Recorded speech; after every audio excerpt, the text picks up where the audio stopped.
आइए शुरुआत करने जा रहा हूं आज की पहली बड़ी खबर के साथ। और पहली बड़ी खबर है बुलेट, बदमाश और सिंघम की दहाड़। योगी के सिंघम को गोली लगी, आपको बताऊंगा, लेकिन उससे पहले देखिए योगी आदित्यनाथ आज बनारस में थे, काशी में योगी गौ सेवा कर रहे थे।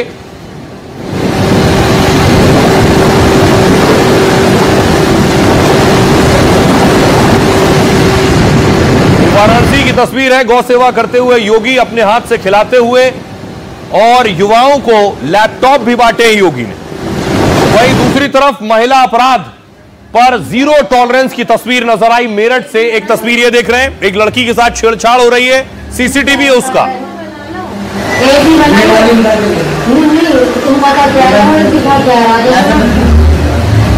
इस लड़के ने लड़की को पकड़ रखा है, ये सब कुछ सीसीटीवी में कैद हो रहा था, लेकिन ये भूल गया कि ये यूपी में ये हरकत कर रहा है, किसी महिला के साथ बदतमीजी।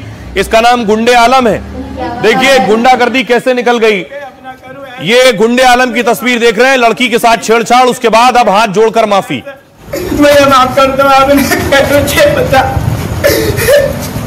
जी सर, गलती हो गई, अब ना करूँ ऐसा। मैं माफ कर दो, आपने पता जी सर, गलती हो गई, अब ना करूँ ऐसा। मैं माफ कर दो, आपने पता जी सर, गलती हो गई, अब ना करूँ ऐसा। दूसरी तरफ योगी के सिंघम यानी अनुज चौधरी ऑपरेशन 2 करोड़ के मिशन पर थे, एक बड़े एनकाउंटर को अंजाम दे रहे थे। फिरोजाबाद के एसपी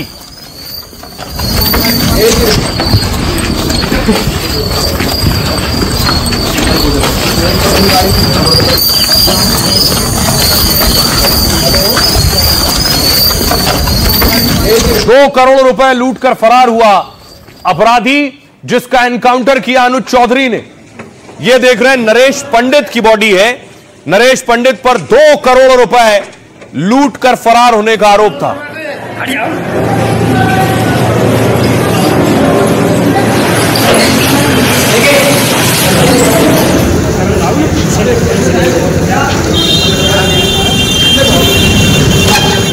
जिस वक्त अनुज चौधरी इस एनकाउंटर को अंजाम दे रहे थे, एनकाउंटर साइट की तस्वीर है, एक गोली दावा किया गया अनुज चौधरी को भी लगी। अनुज चौधरी संभल के सीओ हुआ करते थे, अभी फिरोजाबाद में है एसपी।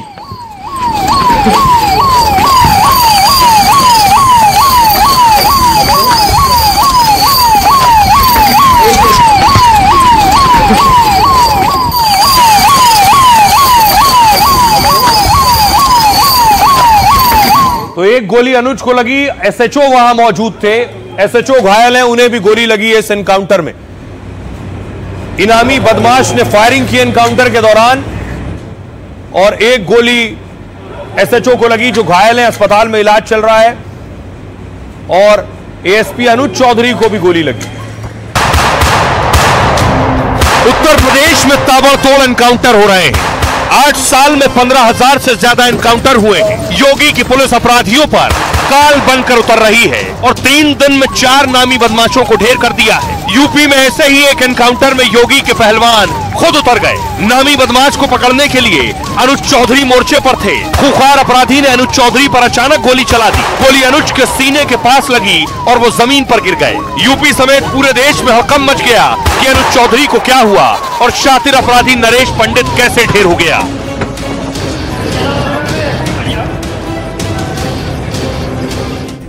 अब देखिए जरा कैसे हुआ एनकाउंटर। कहां योगी के सिंघम मैदान में थे और सामने था नरेश पंडित। ये नरेश पंडित को आप देख रहे हैं जंगल में, और दूसरी तरफ अनुज चौधरी। एएसपी अनुज इस बार एनकाउंटर को लेकर सुर्खियों में है। इनामी बदमाश के साथ एनकाउंटर में बाल बाल बचे। 2 करोड़ की लूट के केस में बदमाश नरेश पंडित की गिरफ्तारी हुई। अनुज की अगुवाई में पुलिस नरेश को लेकर घटनास्थल पर पहुंची, मौके पर कि लूटी गई रकम बरामद हो और साक्ष्य जमा किए जा सके। लेकिन 50,000 का इनामी नरेश पुलिस को चकमा देकर फरार होने लगा। अनुज की टीम ने बदमाश को घेर लिया और सरेंडर करने को कहा, मगर नरेश ने सरेंडर करने के बजाय पुलिस पर ही गोलियां चलाई। बदमाश की फायरिंग में एक गोली अनुज की बुलेट प्रूफ जैकेट पर लगी है। गोली लगते ही वो जमीन पर गिर पड़े और पुलिस वाले उन्हें बचाने आए। गनीमत रही कि गोली उनके बुलेट प्रूफ जैकेट को भेद नहीं पाई। अनुज चौधरी ने बुलेट प्रूफ जैकेट पहनी हुई थी। अनुज ने कहा मैं ठीक हूं, बदमाश किसी कीमत पर भागने ना पाए।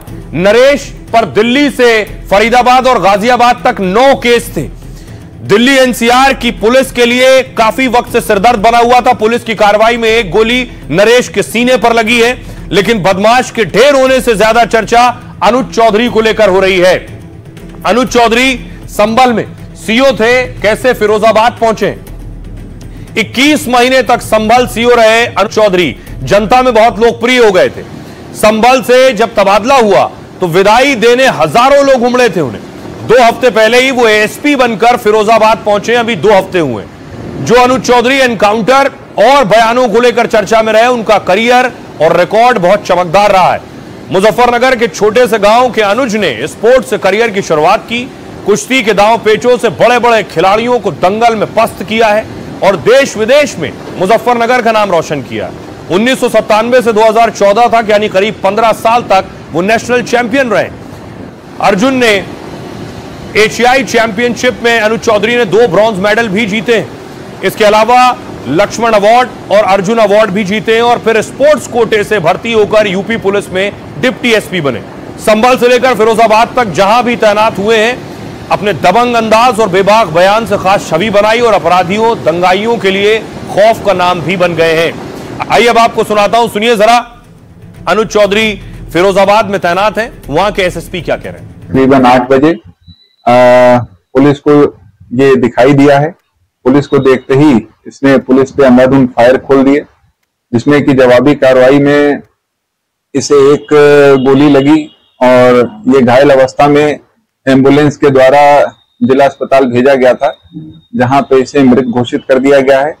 इस पूरी कार्रवाई में एसपीआरए के बुलेट प्रूफ जैकेट में एक गोली लगी है तथा एसएचओ रामगढ़ घायल है। जो भी इसमें अग्रिम वैधानिक कार्रवाई की जाएगी उससे आपको भी अवगत कराया जाएगा। और आइए अब आपको लिए चलता हूं, बरेली में भी एक्शन हो रहा है। बरेली में क्या हो रहा है?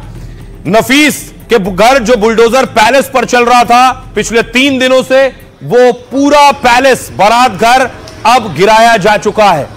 यहां 3 से 4 बुलडोजर लगे थे और पूरा बारात घर जो 5 करोड़ की लागत से बना था वो पूरा गिरा दिया गया है। इसके अलावा तौकीर रजा का एक और करीबी है, उनकी देख रहे हैं, उनका ठिकाना सील कर दिया गया है।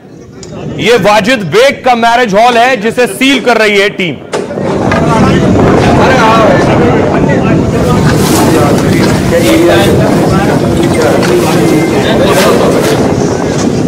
यानी तौकीर के जितने करीबी हैं उन पर अभी भी कार्रवाई हो रही है। एक और तौकीर के करीबी हैं, उनकी दुकान थी, उनकी दुकान सील की गई है। ये देख रहे हैं, पुलिस ने सील की है पूरी दुकान। AQ इंटरप्राइजेस के नाम से दुकान थी, ये भी तौकीर के करीबी थे, इनका नाम अब्दुल कय्यूम है, वो दुकान सील की गई है।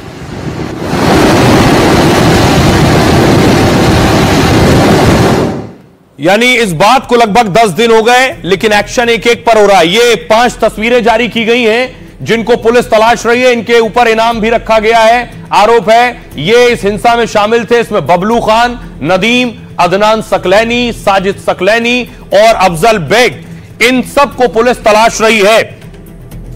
बरेली में देखिए पुलिसिया एक्शन कहां तक पहुंचा है। ये जो आप चेहरे देख रहे हैं, इनको तलाश रही है पुलिस। 7 फरार उपद्रवियों पर 15,000 का इनाम घोषित किया है पुलिस ने।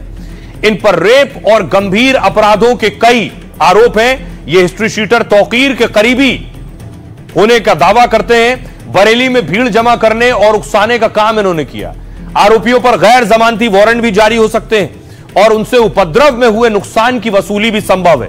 पुलिस ने ऐसे 25 से 30 उपद्रव करने वाले बाकायदा चिन्हित कर लिए। तौकीर के कुछ और करीबियों की संपत्ति और ठिकाने सील कर दिए गए। तौकीर के खास वाजिद बेग का बारात घर सील कर दिया गया। सपा नेता और बारात घर बिना नक्शा पास कराए बनाया गया था। ये तौकीर के करीबी अब्दुल कय्यूम मुन्ना का ई बाइक शोरूम भी सील कर दिया गया है और अब्दुल कय्यूम सपा के पार्षद हैं और उनका शोरूम अवैध है। तौकीर के खास नफीस नदीम की अवैध दुकान भी सील हो चुकी है। तौकीर से जुड़े लोगों की 250 करोड़ की संपत्ति सील है। बवालियों पर कई राउंड बुलडोजर की कार्रवाई भी हो गई। तौकीर के दामाद मोहसिन रजा के घर बुलडोजर चला। तौकीर के खास नफीस का मैरिज हॉल ध्वस्त किया गया। तौकीर के रिश्तेदार ओमान का ई चार्जिंग स्टेशन गिराया गया और जहां तौकीर छुपा था वहां भी बुलडोजर चल सकता है। यानी चौतरफा एक्शन हो रहा है। सुनिए जरा इस पर क्या कुछ कह रहे हैं तौकीर के करीबी जिनकी दुकान सील की गई है और डीआईजी क्या कह रहे हैं। साहब, मैं समाजवादी पार्टी सिंबल पे सन 2000 से लगातार चुनाव लड़ रहा हूँ। फिर मैं कैसे मौलाना तौकीर का करीबी हो जाऊंगा? उनकी अपनी राजनीतिक पार्टी है, वो चुनाव लड़ते हैं, अपने प्रत्याशी उतारते हैं। मेरे खिलाफ भी प्रत्याशी एक बार उतारा उन्होंने, पूरी ताकत झोंकी। मैं कहाँ से, मेरी मोबाइल की डिटेल बता देगी, मैं उनसे कभी बात मेरी उनसे कभी नहीं होती। क्या बात है, उसको मैं जो भी कानूनी प्रक्रिया है वो अपनाऊंगा, मैं उसमें देखूंगा क्या है। कि जो शुक्रवार को उपद्रव हुआ था, ये सारी जानकारी आप लोग को पहले बताई गई थी। उसके क्रम में पहले 10 FIR थे, एक और दर्ज किया गया है। कुल 11 FIR इसमें पंजीकृत किए गए हैं। अभी तक इसमें 84 लोगों को जेल भेजा गया है। कल इसमें 7 लोगों पर SSP बरेली द्वारा 15-15 हज़ार रुपए का रिवार्ड किया गया है। ये वो लोग हैं जो ना तो पुलिस के सामने अपनी बात रखने के लिए आ रहे थे, ना ही माननीय न्यायालय के सामने आ रहे थे, इसलिए इन पे विधिक प्रक्रिया के तहत पुरस्कार घोषित किया गया है। इसमें तौकीर रजा सहित जो प्रमुख अभियुक्त थे, कई लोगों की गिरफ्तारी सुनिश्चित हो गई है। कुछ और लोग जो शेष हैं उनके खिलाफ कार्रवाई की जा रही है।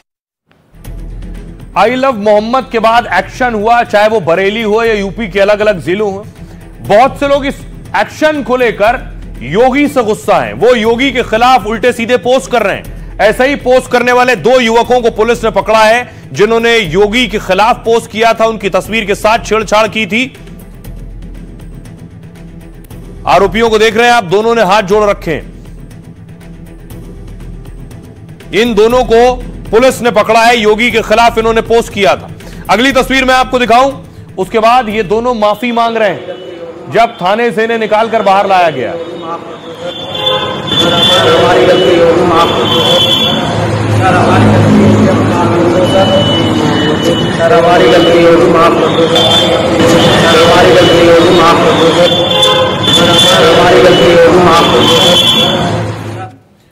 ये है वो दोनों जो अभी जेल में। सीएम योगी की फोटो से छेड़छाड़ की 3 लोगों को भारी पड़ा है। सोशल मीडिया पर जिन्होंने योगी की फोटो एडिट कर वायरल की थी, वो अब सीएम योगी और बरेली पुलिस से माफी की गुहार लगा रहे हैं। कह रहे हैं बहुत बड़ी गलती हो गई, दोबारा ऐसा काम नहीं होगा। कोई भी पोस्ट करने से पहले अब 10 बार सोचेंगे। तीनों आरोपी अब जेल में हैं, जिनमें एक स्पोर्ट्स से जुड़ा हुआ कोच भी है। दरअसल बरेली के इमरान और आसिफ ने योगी की फोटो एडिट की, योगी की फोटो पर अभद्र टिप्पणी कर सोशल मीडिया पोस्ट किया। हिंदू संगठनों ने इसके खिलाफ बाकायदा रिपोर्ट दर्ज कराई थी। धार्मिक भावनाएं आहत करने का आरोप लगाया गया और आरोपियों के खिलाफ तुरंत कड़ी कार्रवाई की मांग की गई। इसके बाद पुलिस ने आरोपियों पर एक्शन लिया। बरेली समेत पूरे यूपी से ऐसे 5 आरोपी पकड़े गए जो सोशल मीडिया पर योगी की फोटो से खिलवाड़ कर रहे थे। अब इस बीच देखिए, बरेली के साथ साथ संभल में भी बुलडोजर चल रहा था, लेकिन खबर यह है कि संभल बाबा बागेश्वर भी जाने वाले हैं। यह संभल की तस्वीर आप देख रहे हैं, संभल की मस्जिद जिस पर अभी भी बुलडोजर चल रहा था और हथौड़ा भी चल रहा था।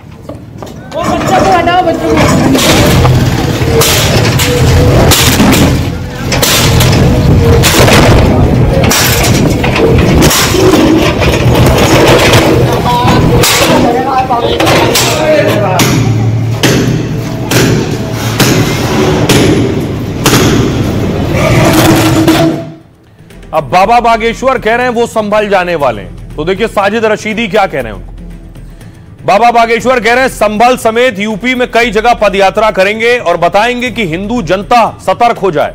हिंदू विरोधियों का या तो देश निकाला जाए हिंदू विरोधियों को, या फिर उनकी घर वापसी कराई जाए।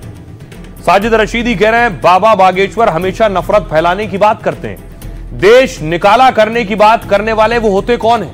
आप संभल में ही पदयात्रा क्यों निकालना चाहते हैं? मेरे यहां सहारनपुर आ जाइए, दिल्ली चले जाइए।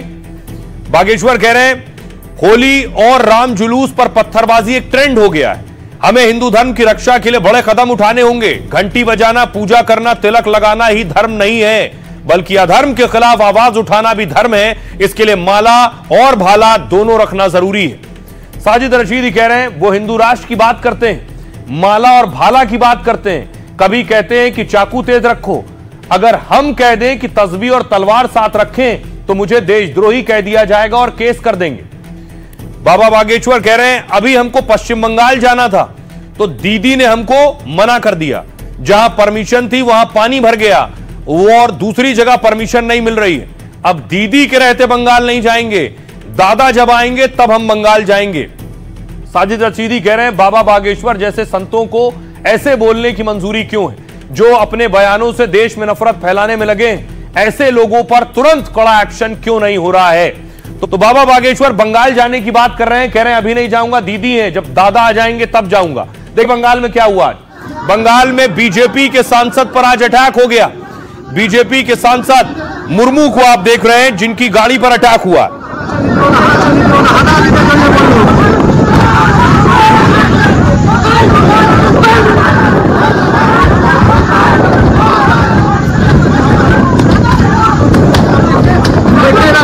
और उसके बाद देखिए सांसद बुरी तरह से घायल हो गए, पूरे चेहरे पर खून नजर आ रहा है आपको।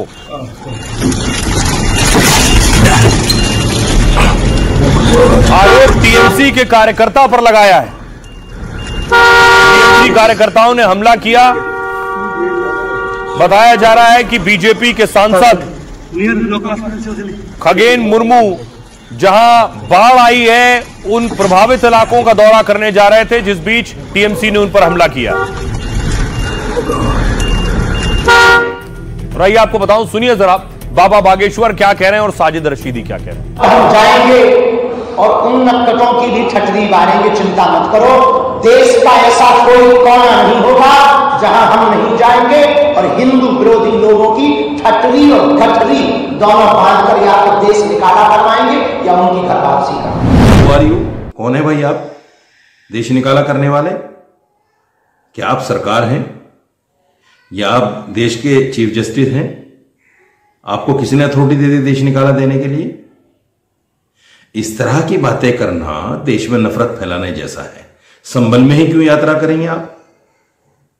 मेरे यहां सहारनपुर आ जाइए या दिल्ली में यात्रा कीजिए। ये बिला वजह की बातें हैं, देश में नफरत फैलाने वाली बातें हैं। अब तुम माला और भाला अपने साथ रखो। यही बयान अगर मैं दे दूं कि मुसलमान तस्बीह और तलवार साथ में रखें तो मेरे खिलाफ केस हो जाएगा, मुझे देशद्रोही कह दिया जाएगा, मुझे एक समुदाय को भड़काने वाला कह दिया जाएगा। दुर्गा मूर्ति पर पत्थरबाजी, राम जुलूस पर पत्थरबाजी, ये इनका सबसे बड़ा ट्रेंड हो गया। इसी के लिए तो हम हिंदुओं के डर को मिटाने के लिए पूरे देश भर में पदयात्राएं कर रहे हैं, तो हिंदुओं को जगा रहे हैं। उनको इस तरह के अल्फाज बोलने की इजाजत क्यों दी जाती है? उनके खिलाफ कार्रवाई क्यों नहीं होती? बागेश्वर धाम धीरेन्द्र शास्त्री के खिलाफ कार्रवाई होनी चाहिए। ये ऐसा प्राणी है जो हमेशा नफरत की बात करता है। कोलकाता में जो श्री हनुमान जी का 3 दिवसीय चरित्र का गुणगान होना था और अज्ञात कारणों से उसको स्थगित किया गया। कालांतर में पुनः कोलकाता आएंगे और हनुमान जी का चरित्र सुनाएंगे। यूपी से एक हिला देने वाली तस्वीर सामने आई है। रायबरेली में एक शख्स की पीट पीट कर हत्या कर दी गई। ये तस्वीर देख रहे हैं, दलित समाज से शख्स आता है जिसे लोग पीट रहे हैं। इसका नाम हरिओम पासवान है।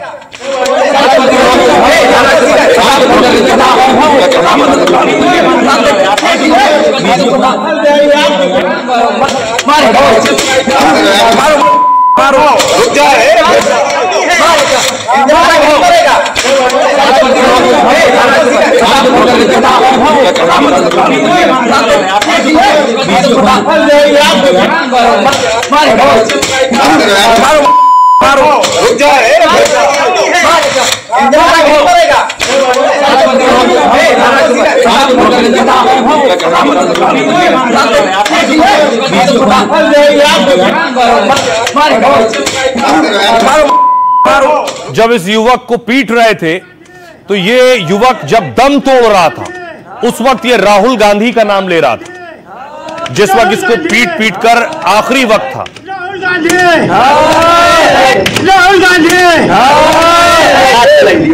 भगत सिंह चला लियो यारो, मजमा देख। राहुल गांधी, राहुल गांधी, राहुल गांधी, भगत सिंह। और इस तस्वीर को सामने आने के बाद बाकायदा कांग्रेस के अध्यक्ष रायबरेली पहुंचे, पीड़ित परिवार से मिले हैं जाकर। बाबा जी नहीं तो कहा है, बाबा का नाम लेके तो मार रहे हैं वो, बाबा का नाम लेके मार रहे हैं, बाबा वाले हम हैं, तो बुलडोजर कहाँ चलेगा? जब उसने बाबा का नाम लिया तो उसके चंद्रशेखर कहा गया, उनको कोई बुलाया, पोस्टमार्टम करवाया, पंचनामा करा, स्कार्ट गाड़ी लेके भेजा। मैंने कौन सा स्कार्ट? बाबा जी नहीं तो कहा है, बाबा का नाम लेके तो मार रहे हैं वो, बाबा का नाम लेके मार रहे हैं, बाबा वाले हम हैं। और इस मामले में यूपी पुलिस ने एक्शन लिया है। 5 लोगों की गिरफ्तारी हुई है। ये वो लोग हैं जिन पर आरोप है इस हिंसा और मारपीट में शामिल थे।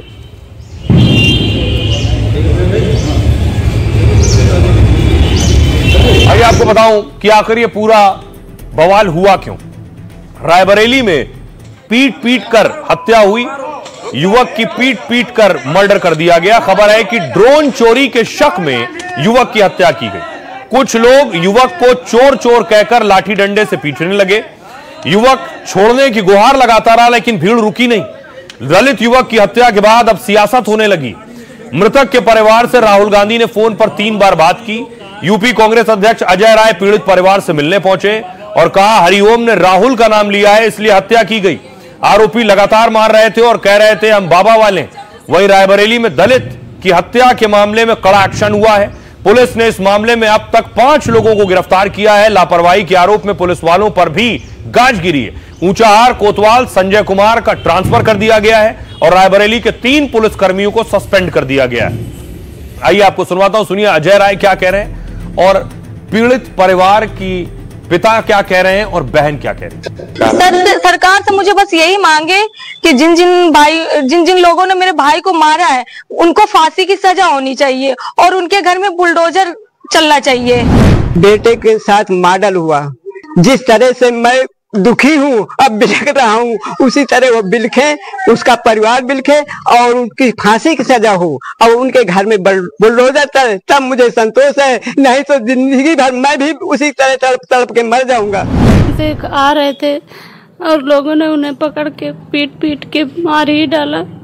मैं बस यही इंसाफ चाहती हूँ, जैसे मेरे पति को हुआ वैसे उनको भी हो, उनको भी वही सजा दी जाए। कि पुलिस वहाँ पर थी और पुलिस उनको नहीं ले गई थाने, पुलिस को थाने ले जाना चाहिए था। इसका मतलब कि पुलिस ने जानबूझकर छोड़ दिया कि हत्या करो। बच्चे ने राहुल गांधी का नाम लिया और उसके बाद कहा नहीं हम बाबा वाले लोग हैं और मारने लगे और बेल्ट से मारा और लाठियों से मारा, मार के मार डाला। अगर आपको जान से मार डाला साबित होता है कि ये पूरी सरकार जंगल राज की चल रही है और ये केवल और केवल बाबा बढ़ावा दे रहे हैं, हत्या करा रहे हैं। मृतक जो है भ्रमवश जो है चोर के समझ के कारण उसकी मृत्यु हुई और दलित युवक था। मेरे लिए तो सभी अपराधी हैं कि जो अभियुक्त पक्ष हैं, समुदाय के भी युवक हैं, पिछड़ी जाति के भी लड़के हैं, स्वर्ण के भी हैं।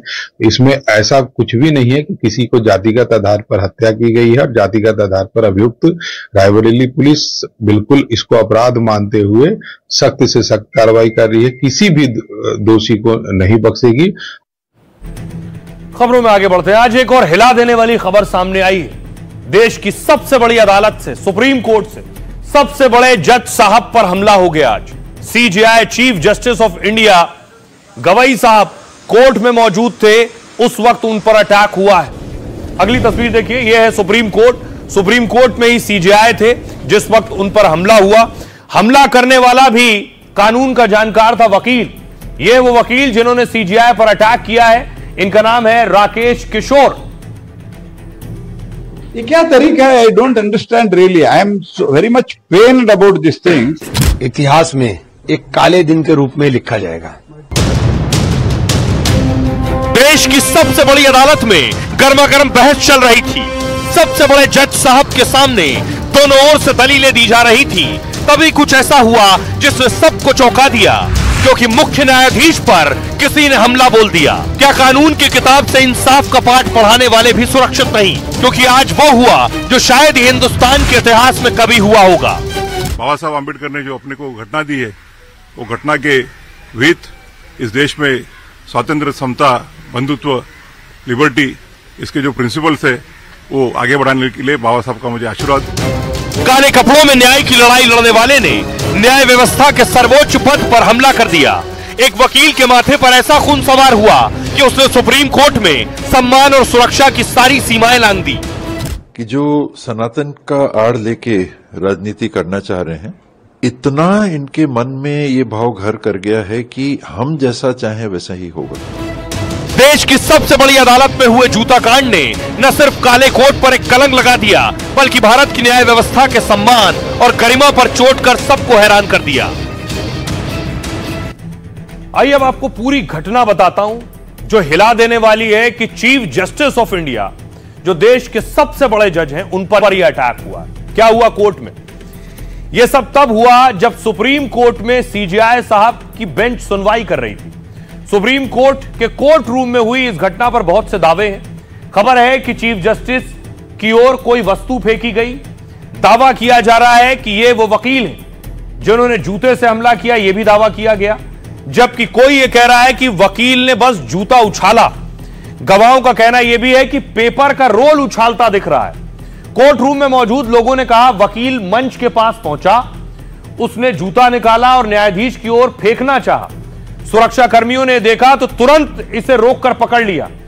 71 साल के आरोपी वकील का नाम है राकेश किशोर और सुप्रीम कोर्ट में राकेश किशोर का रजिस्ट्रेशन 2011 में हुआ, जिसे तुरंत अदालत परिसर से इसे बाहर ले जाया गया, हिरासत में ले लिया गया।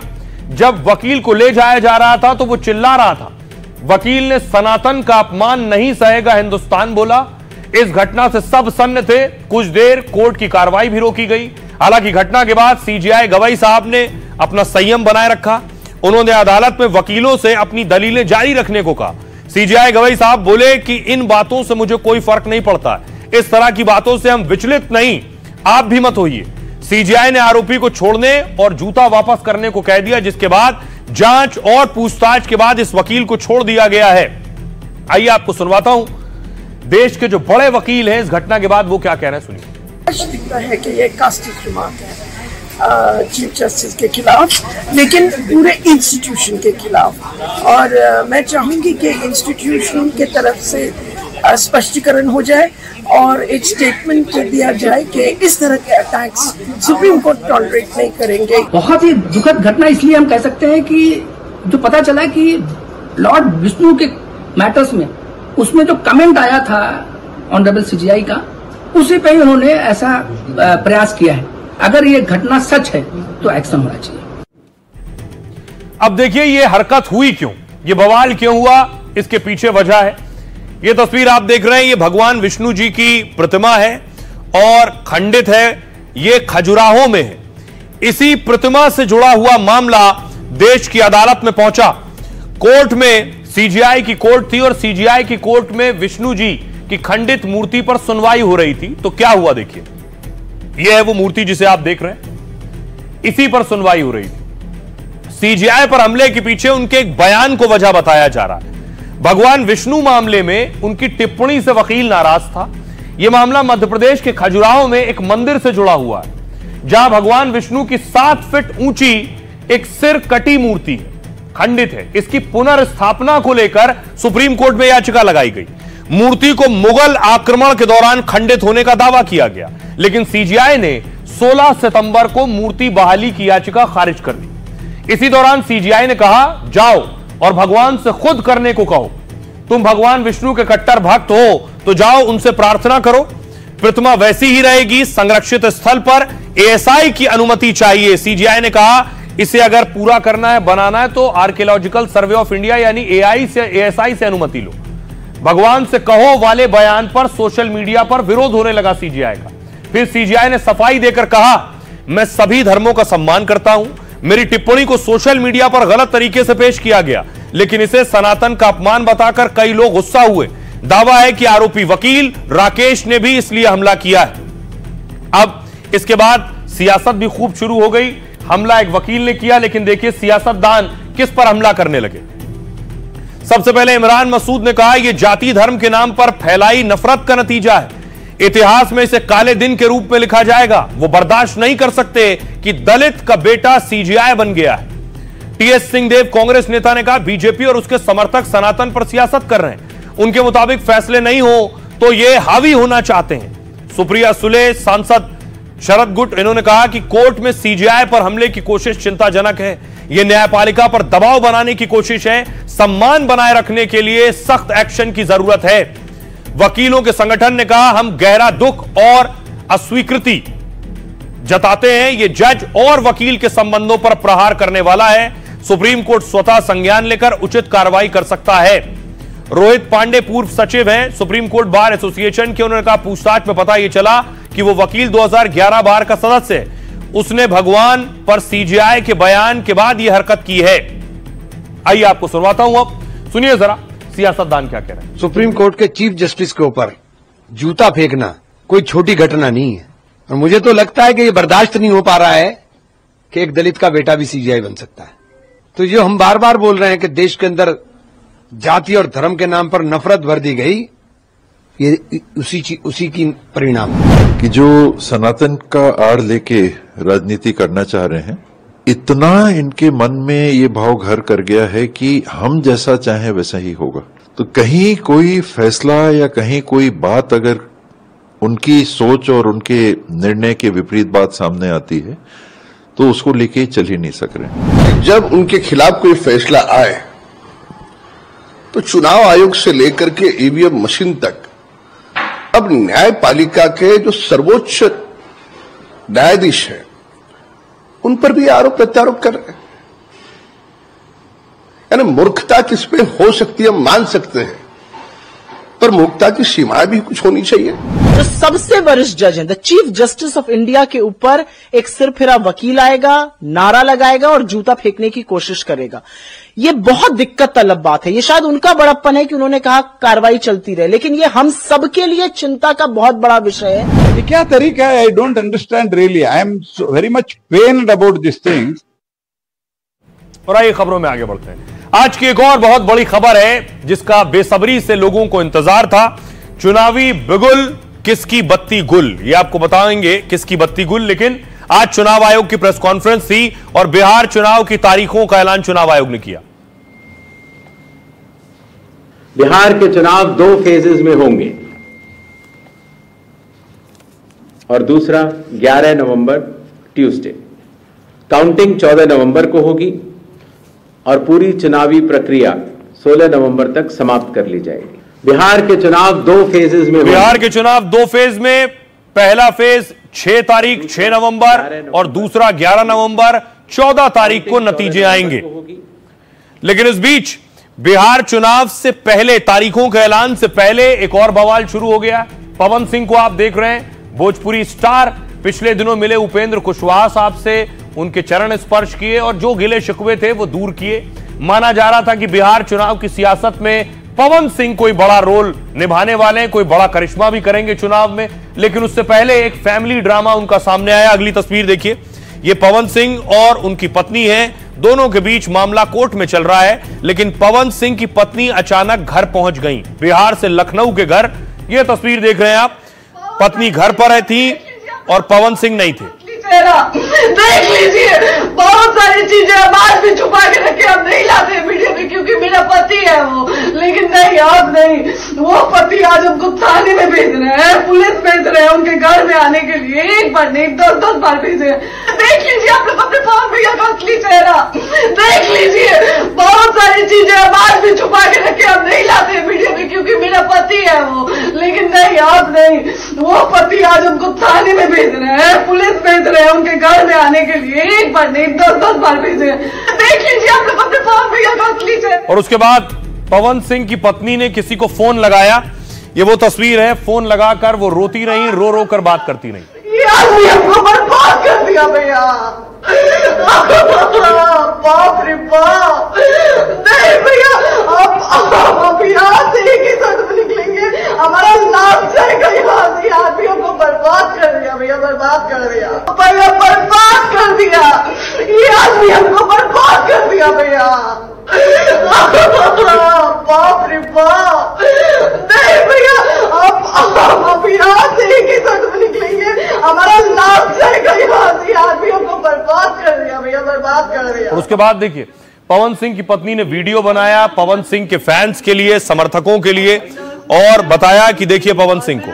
चुकी हूँ पवन जी के घर पे, और पवन जी ने हमारे लिए एक पुलिस थाने में पता नहीं FIR की है। देखिए, हम आप लोगों के कहने पे, सिर्फ आप लोगों के कहने पे हम यहाँ पे आए थे, क्योंकि आप लोगों ने बोला था कि भाभी आप जाइए, देखते हैं कौन निकालता है। आप उनकी पत्नी हैं, और उनकी पत्नी बनके हम यहाँ पे आए थे। और देख लीजिए, ये लोग हमको लेने आए हैं और अब हम थाने में जा रहे हैं। अब आप लोग फैसला करेंगे, आप जनता हैं, आप लोग फैसला करेंगे कि हमें न्याय कैसे मिले। बताऊं कि आखिर ये बवाल हुआ क्यों, क्या वजह थी इसके पीछे।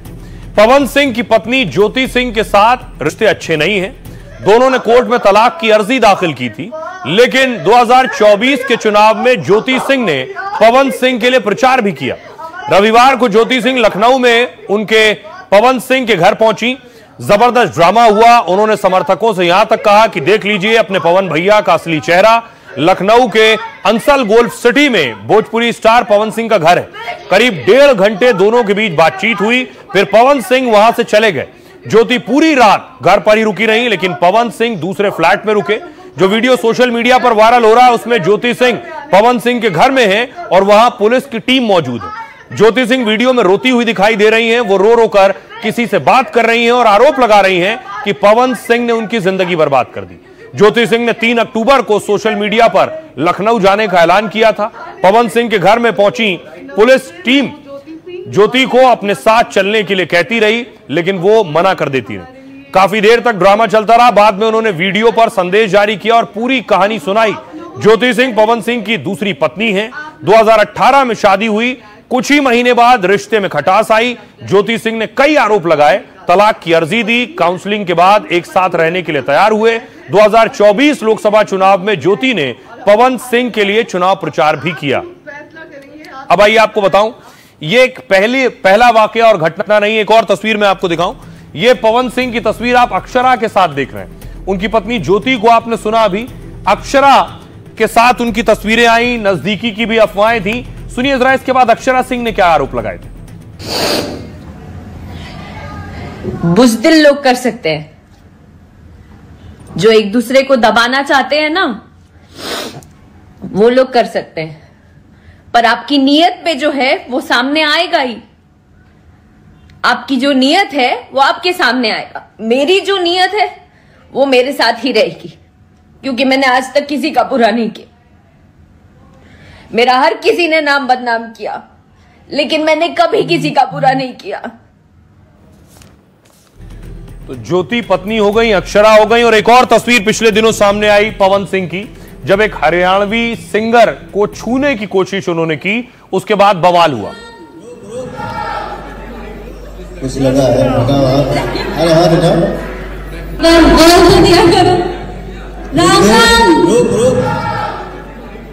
कुछ लगा।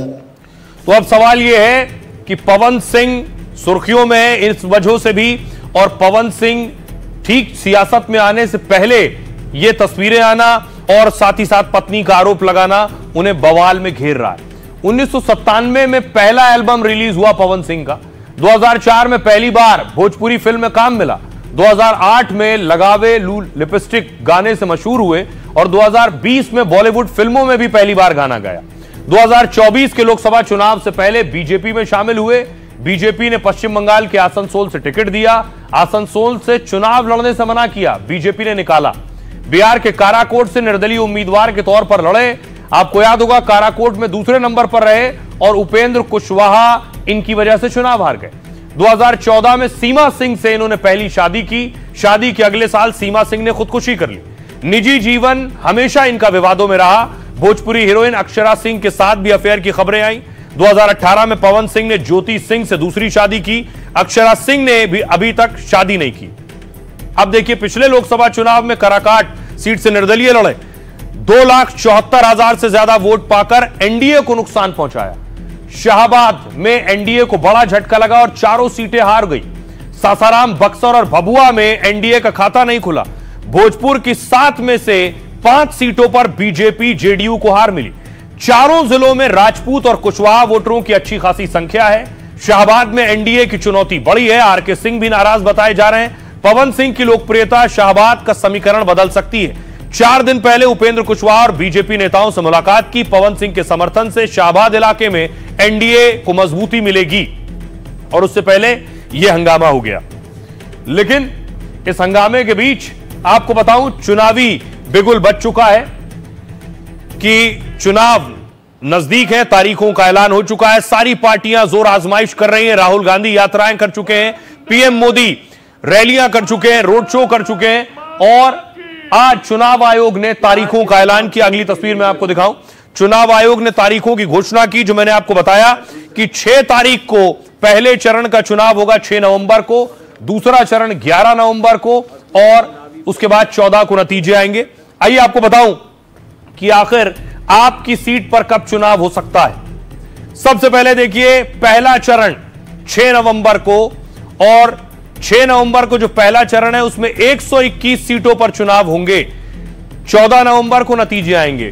पहले चरण की सीटें देखिए, गोपालगंज, सीवान, सारण, मुजफ्फरपुर, वैशाली, समस्तीपुर, दरभंगा, बेगूसराय, सहरसा, मधेपुरा, खगड़िया, बक्सर, भोजपुर, पटना, नालंदा, शेखपुरा, मुंगेर और लखीसराय। इसके बाद देखिए जरा, दूसरे चरण में जो 20 जिलों में वोटिंग होगी, पश्चिमी चंपारण, पूर्वी चंपारण, ये 11 तारीख वाली सीटें, पूर्वी चंपारण, शिवहर, सीतामढ़ी, मधुबनी, सुपौल, अररिया, किशनगंज, पूर्णिया, कटिहार, भागलपुर, बांका, जमुई, नवादा, गया, जहानाबाद, अरवल, औरंगाबाद, रोहतास और कैमूर, ये 11 को होंगी इन सीटों पर चुनाव, और 14 नवंबर को नतीजे आएंगे। ऐलान के बाद देखिए सियासतदान क्या कह रहे हैं। तेजस्वी आएगा तो हर एक के हाथ नौकरी और रोजगार दिलाने का काम करेगा, और आने वाला जो बदलाव होगा, बिहार बेरोजगारी को जड़ से खत्म करने का काम होगा। ये उत्सव जो है अब आज से शुरू हो गया है, और ये 14 नवंबर के रिजल्ट में ये आएगा। बातचीत करके चुनाव आयोग ने तय किया है, और जो भी तिथियां तय की है वो राजनीतिक दलों से मशविरा करके की है, इसलिए सबको मानने की जरूरत है, किसी को इस पर ऑब्जेक्शन नहीं होना चाहिए। पूरे 5 साल या पूरे साल बच्चे ने तैयारी नहीं की परीक्षा की, लास्ट मिनट पे जो कर रहे हैं वो प्रधानमंत्री करते हुए दिखे, वो नीतीश कुमार करते हुए दिखे, और चुनाव आयोग ने भी 4 बजे कल भी प्रेस कॉन्फ्रेंस की थी ना, लेकिन नहीं, क्योंकि अकाउंट्स में पैसे नहीं गए थे, संडे था, आज जा रहे हैं, तो आज चुनाव की घोषणा हुई। ये सब क्या दिखाता है?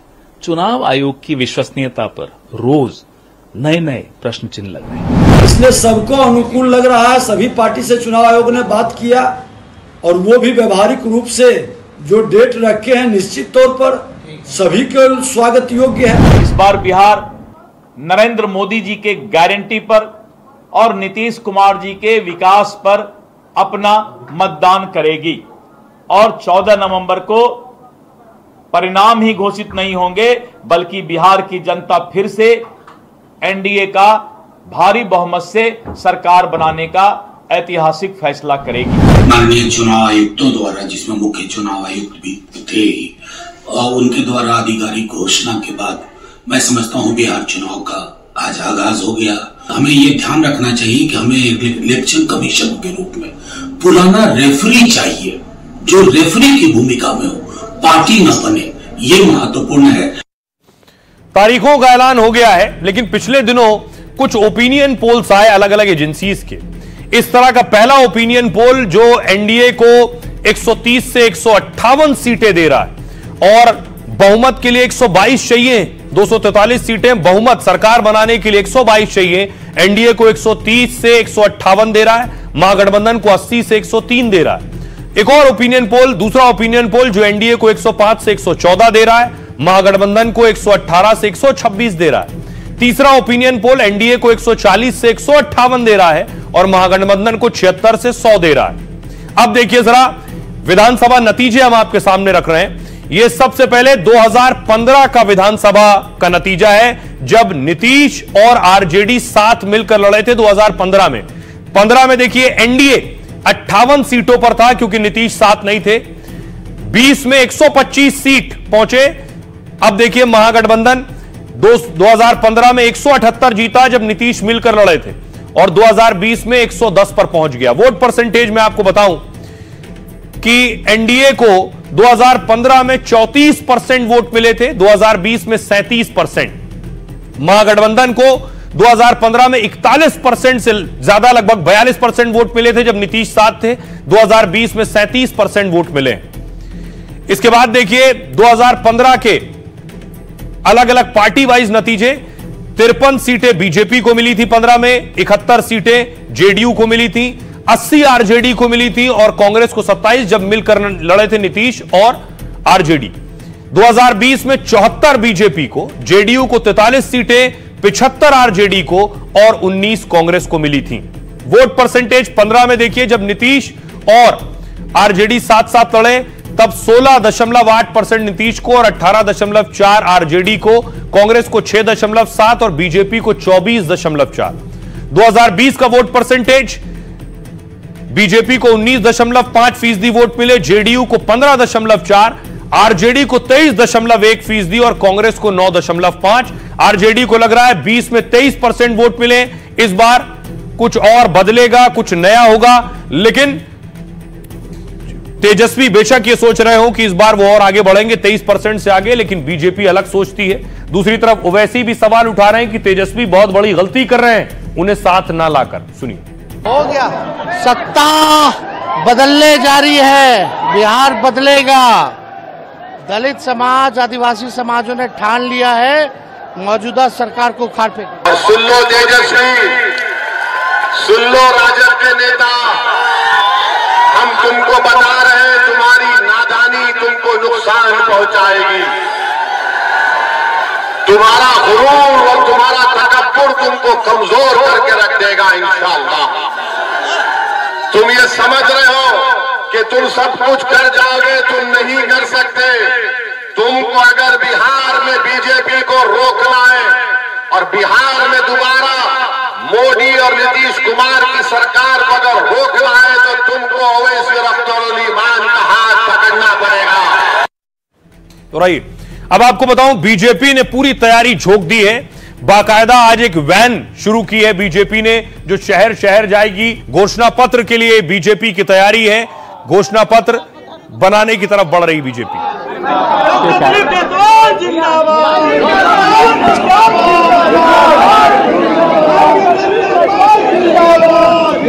एक दूसरा पेच सीट बंटवारे को लेकर फंसा है कि कौन कौन किस सीट पर लड़ेगा। यह महागठबंधन में भी है और एनडीए में भी है। क्या तैयारी है? सबसे पहले महागठबंधन में देखिए आरजेडी 130 सीटें लड़ सकती है, कांग्रेस 55 सीटें लड़ सकती है, लेफ्ट पार्टियां 35 सीटें और वीआईपी 20 सीटें। दूसरी तरफ एनडीए खेमे में बीजेपी और जेडीयू 203 सीटें के अंदर लड़ेंगी।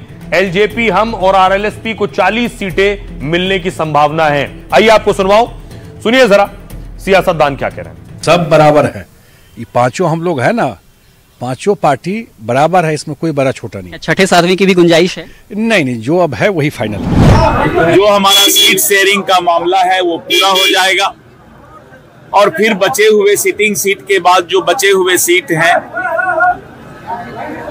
जो हमारे भारतीय जनता पार्टी के कोटे में आएगा, हम उस पर फिर चर्चा का एक तिथि तय करके जल्द ही चर्चा करेंगे। घोषणा होगी तो हम लोग देखेंगे, जब चिट्ठी आएगी सामने वो तो घोषणा करना ही, आज नहीं तो कल। सर कल आप लोगों ने लंबी बैठक की सर महागठबंधन, ठीक है अभी और चलेगा सर। जनना कई बार होता है कि आपको हमारे सीट पर इंटरेस्ट है, कई बात है कि हमको उनके सीट पर इंटरेस्ट है, तो ये सारी मुद्दे को हम लोग निपटा रहे हैं और एकदम ट्रांसपेरेंसी के साथ, ओपन डिस्कशन के साथ, सारे ऑप्शन विंडो खोल करके हम लोग बात कर रहे हैं। अरे इसमें भी कोई कहने वाली बात है क्या? शुभ बोलो यार, हम हैं। और खबरों में आगे बढ़ते हैं। आज की एक और खबर है और बात बाबा चैतन्यानंद की। 5 स्टार, बाबा का 5 स्टार अश्लील अड्डा जो हम आपको दिखाएंगे। बाबा से जुड़े रोज नए खुलासे सामने आ रहे हैं। अब खुलासा हुआ है कि बाबा 5 स्टार होटल बुक करता था और 5 स्टार होटल में बाबा बुलाया करता था।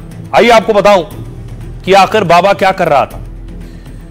शोषण के आरोपी चैतन्यानंद की अश्लील साजिश उजागर हुई। बाबा के लिए छात्राओं को 5 स्टार होटल में बुलाया जाता था। इस काम के लिए चैतन्यानंद की महिला ब्रिगेड लगी थी। लड़कियों को फंसाने की साजिश का ऑडियो सामने आया है। ऑडियो में बाबा अय्याशी के लिए जाल बिछाने वाली बातें करता है।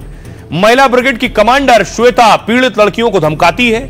चैतन्यानंद के लिए लड़कियों को 5 स्टार में बुलाती है।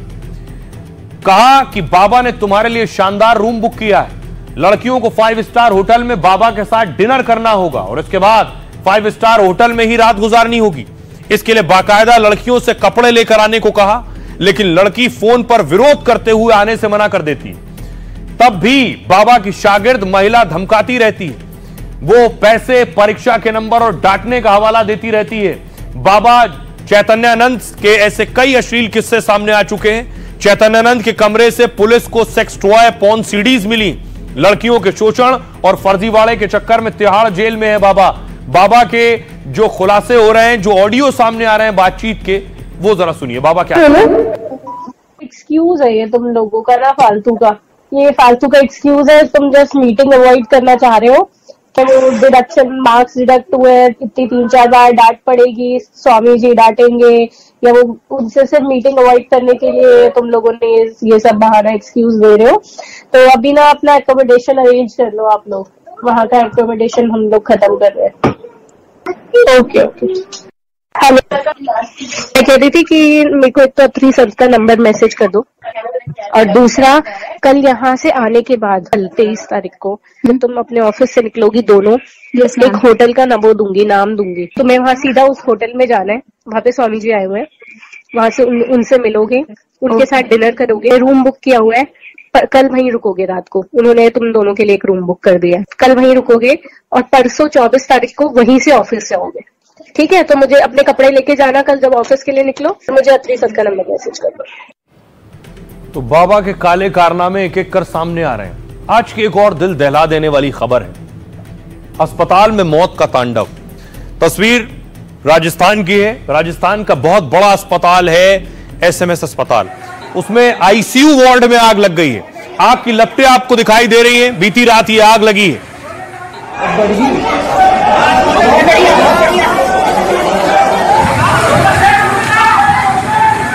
आईसीयू वार्ड में आग लगी। उस वक्त सोचिए, पेशेंट और आईसीयू में वो पेशेंट होते हैं जो सबसे ज्यादा क्रिटिकल हैं। उसके बाद देखिए मौके पर एम्बुलेंस एक के बाद एक पहुंची है, क्योंकि अस्पताल खाली किया जा रहा था।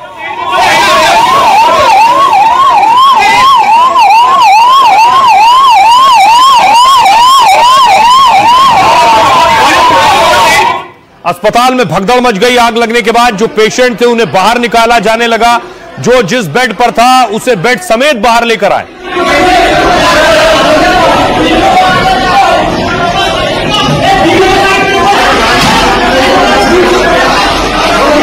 उसके बाद देखिए जरा, अस्पताल के बाहर बिस्तरों की लाइन लगी थी, क्योंकि पेशेंट सब बाहर लाए जा चुके थे।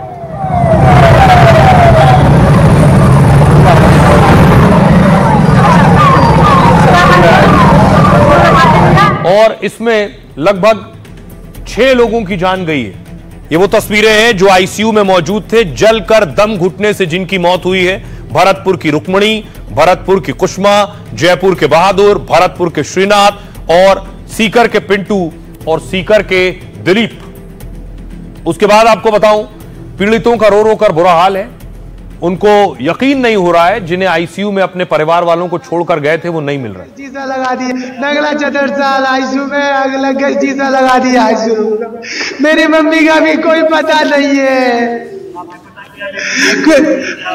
नहीं बता रहे बेटा जी। आईसीयू रूम को गेट तो लगा दिया, आईसीयू में रहते में आईसीयू रूम को तो गेट लगा दिया। मुझे तो मेरे पापा ने कह रहे थे भैया चल गई। आईसीयू रूम में आग लगी, मेरे पापा बोले मैं यहाँ से बैठा और मेरे को दूसरा का जानते थे आईसीयू में है। आपने पता किया कि कहीं दूसरी? कहीं कोई पता नहीं पड़ा, अभी कोई पता नहीं है मेरी मम्मी का। आपको बताऊं हुआ क्या। रविवार रात 11 बजे के करीब अस्पताल में अचानक आग लग गई। कुछ ही मिनट में आग भीषण हो गई। सभी वार्ड में धुआं भर गया। इन वार्ड में आईसीयू वार्ड भी शामिल था, जहां सिर्फ मरीज भर्ती थे। तीमारदारों को यहां पर भी मरीजों के साथ रुकने की इजाजत नहीं होती। आईसीयू वार्ड में लगी आग में 6 मरीजों की मौत हुई है, कई घायल हैं। मरीजों के रिश्तेदारों का दावा है उन्होंने वार्ड से धुआं उठते देखा और इसके बारे में अस्पताल के मेडिकल स्टाफ को जानकारी दी, लेकिन स्टाफ मरीजों को बचाने के बजाय खुद अस्पताल से भाग गया। 20 मिनट में हर जगह धुआं धुआं हो गया, सबका दम घुटने लगा। रिश्तेदारों ने किसी तरह अपने मरीजों को वार्ड से निकालकर जान बचाई। इस अस्पताल में आग लगने की वजह शॉर्ट सर्किट बताया जा रहा। हालांकि मरीजों को छोड़कर स्टाफ का भागना भी सवालों के घेरे में। अस्पताल अधीक्षक और ट्रॉमा सेंटर अधीक्षक को पद से हटा दिया गया है। इसके अलावा इंजीनियर मुकेश सिंघल को भी निलंबित किया गया। इस हादसे के लिए सरकार ने 6 सदस्यीय टीम का गठन किया है। फॉरेंसिक टीम ने मौके पर जाकर सबूत इकट्ठा किए और जांच रिपोर्ट के आधार पर सरकार हादसे पर बड़ा एक्शन ले सकती है। इस पर सरकार जांच कर रही है, लेकिन देश में ऐसे बहुत से अस्पताल हैं जिनमें हालात इससे ज्यादा बदतर हैं, शायद उन्हें दुरुस्त किए जाने की जरूरत है। बहरहाल फिलहाल इतना ही। आप अपना और अपनों का बहुत बहुत ख्याल रखिए। रुक रहे हैं एक छोटे से ब्रेक के लिए।